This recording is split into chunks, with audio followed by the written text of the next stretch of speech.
ఇవాళ ఒక్కటే మాట, నేను మొన్న అమెరికా పోయినా నా కూతురుది చిన్న ట్రీట్మెంట్ ఉంటే అమెరికా పోయినా. అమెరికాలో ఆడ గవర్నమెంట్ స్కూల్కి పోయినా నేను. అమెరికాలో గవర్నమెంట్ స్కూల్ ఎట్లుంటుందో తెలుసా? కమ్యూనిటీలోనే ఉంటుంది. బస్సు ఇంటికి వస్తుంది, గవర్నమెంట్ బస్సు ఇంటికి వచ్చి పిల్లల్ని ఎక్కించుకొని పోయి అమెరికాలో స్కూల్లో చదువు చెప్పించి మళ్ళీ బస్సు ఇంటికి అడదించిపోతుంది. ఒక్క రూపాయి కట్టాల్సిన పని లేదు అమెరికాలో చదువుకుంటే. కానీ ఇక్కడ డబ్బులు కట్టాలి. ఎందుకంటే ఇక్కడ విద్య వ్యాపారం, అక్కడనేమో సేవ. 12వ తరగతి దాకా ఒక్క రూపాయి కట్టాల్సిన పని లేదు. ఆడ ఇంటర్మీడియట్ దాకా ఒక్క రూపాయి అమెరికాలో కట్టాల్సిన పని లేదు. మరి ఇక్కడ ఎందుకు కడతా ఉన్నామనంటే మీకు ఒక చాలా కీలకమైన విషయం చెప్తా. మీరు ఈ ప్రభుత్వాన్ని అడగాలి ఏమని. Right to education act 2009, right to education act 2009 అనేటువంటి చట్టం వచ్చింది. ఈ చట్టం ద్వారా ప్రైవేటు స్కూళ్ళల్లో 25% సీట్లు ఫ్రీగా పేద పిల్లలకు ఇవ్వాలని సెక్షన్ 12(c)(1) ఆ సెక్షన్లో మెన్షన్ చేసిరు. కానీ వీళ్ళెవ్వరు కూడా మనకి ఈ మాట చెప్పలేదు. ఈ ఫ్రీ సీట్లు వస్తాయనే మాట చెప్పలేదు. ఇవాళ ముఖ్యమంత్రి గారు అంటా ఉన్నాడు, ఇప్పటి చూసిరా ఏమని, నేనే విద్యాశాఖ మంత్రిని, నా దగ్గరనే పెట్టుకున్నాడు. ఈయన విద్యాశాఖ మంత్రి అయినాక మొత్తం తెలంగాణ రాష్ట్రంలో విద్యా వ్యవస్థ 18వ స్థానానికి పడిపోయింది. మొత్తం భారతదేశంలోనే చదువు కోసం తక్కువగా ఖర్చు పెడుతున్న రాష్ట్రం ఓన్లీ తెలంగాణ రాష్ట్రమే. చదువు కోసం అత్యంత తక్కువ ఖర్చు పెట్టేటువంటి రాష్ట్రం. ఇక రెండో విషయం ఏంటంటే, ఇక ఇది గమ్మత్తుంటుంది. పోలీసుల దగ్గర కుక్క ఉంటుందా? పోలీసు డాగ్ తిండికి ప్రతి నెల 16,000 రూపాయలు ఖర్చు పెడతా ఉంది ప్రభుత్వం. పోలీస్ దగ్గర ఉన్నటువంటి కుక్కకు తిండి పెట్టడానికి, హాస్టల్లో ఉంటున్నటువంటి మన బిడ్డలకు పెట్టడానికి 2,000 రూపాయలు కూడా ఇస్తలేదు. ఈ ప్రభుత్వం కుక్కకి పెడుతున్నటువంటి డబ్బెంత, మనకు పెడుతున్నటువంటి డబ్బెంత మీరందరూ ఆలోచన చేసుకోండి. ఎక్కడి నుంచి వచ్చింది డబ్బంతా? ఎవరిది? మన తల్లిదండ్రులు, మనము కష్టపడి పన్నులు కడితే వచ్చినటువంటి డబ్బులు మనకు దక్కకుండా చేస్తా ఉన్నాయి ఈ ప్రభుత్వాలన్నీ. అందుకోసమే మేమేమంటున్నామంటే తెలంగాణ రాష్ట్రంలో విద్య అందరికీ ఫ్రీగా, ప్రతి ప్రైవేట్ కాలేజీలో ఫ్రీగా చదువుకునేటువంటి అవకాశం రావాలి. ఫీజులు అనేటువంటి ఉండొద్దు అనేటువంటి ఉద్దేశంతో ఇలా తెలంగాణ రాజ్యాధికార పార్టీ ఈ బృహత్తర కార్యక్రమాన్ని తీసుకుపోతా ఉంది.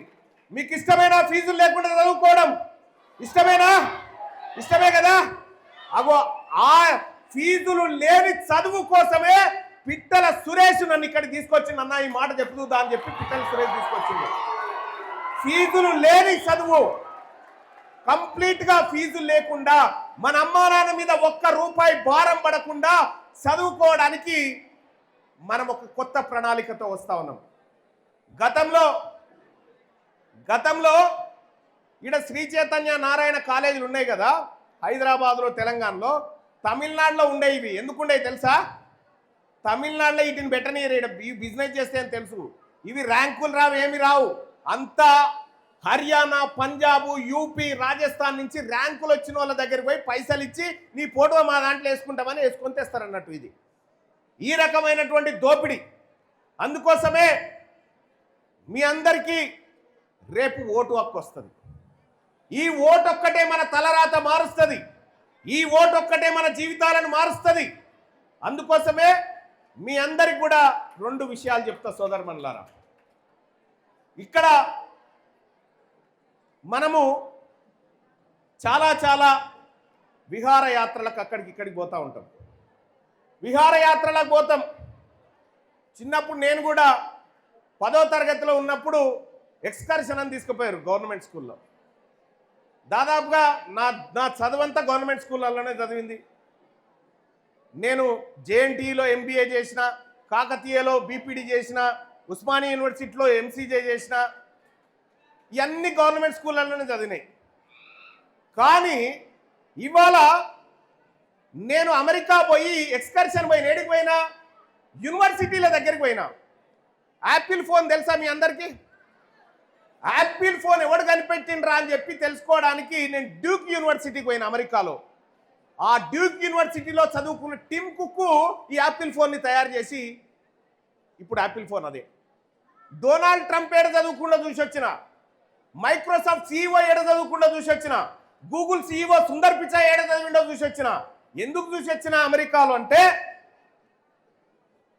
మరి మా పిల్లలు కూడా అట్లా అయితరా కారా అని చెప్పి చెక్ చేసి వస్తే మన భారతదేశంలో ప్రపంచంలో ఉన్న 100 యూనివర్సిటీలు ఉంటాయి, టాప్ 100 యూనివర్సిటీలు ఉంటాయి కదా.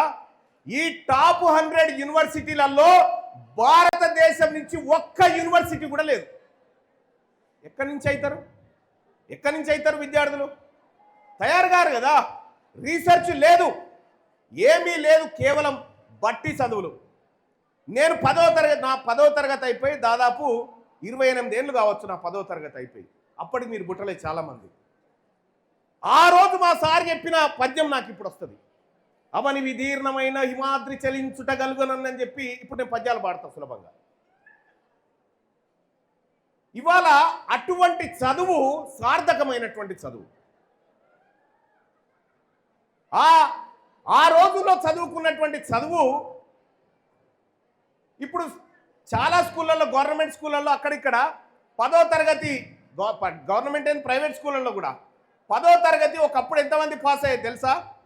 మేము చదువుకున్న టైంలో, భిక్షపద్ధతి చదువుకున్న టైంలో 100 మంది పిల్లలు ఉంటే 20 మంది పాస్ అయ్యేది, 80 మంది ఫెయిల్ అయ్యేది. మీకు తెలుసా? 100 మంది ఉంటే 20 మందే పాస్ అయ్యేది, 80 మంది ఫెయిల్ అయ్యేది.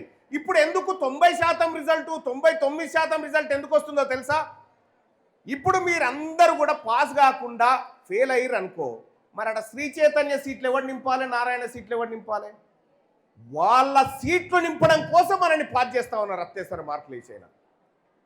ఇది ఒక రకమైనటువంటి దోపిడీ. ఈ దోపిడీని అరికట్టడం కోసమే తమిళనాడులో విజయ్ ఏం చేసిండు? తమిళనాడులో హీరో విజయ్ ఏం చేసిండు? 30,000 దాటొద్దురా ఫీజు అని చెప్పి గీత గీసి బోర్డు పెట్టిండు ఆడ. మరి ఇక్కడ కూడా కావన్నా వద్దా? ఇక్కడ ఫ్రీ ఎడ్యుకేషన్ కావాలనేటువంటి ఉద్దేశంతో తెలంగాణ రాజ్యాధికార పార్టీ ఇవాళ విద్యార్థుల పక్షాన నిలబడి ఇవాళ మనందరి కోసం ప్రయత్నం చేస్తూ ఫ్రీ ఎడ్యుకేషన్ ఇవ్వాలి అందరికీ అనేటువంటి ఉద్దేశంతో వచ్చింది.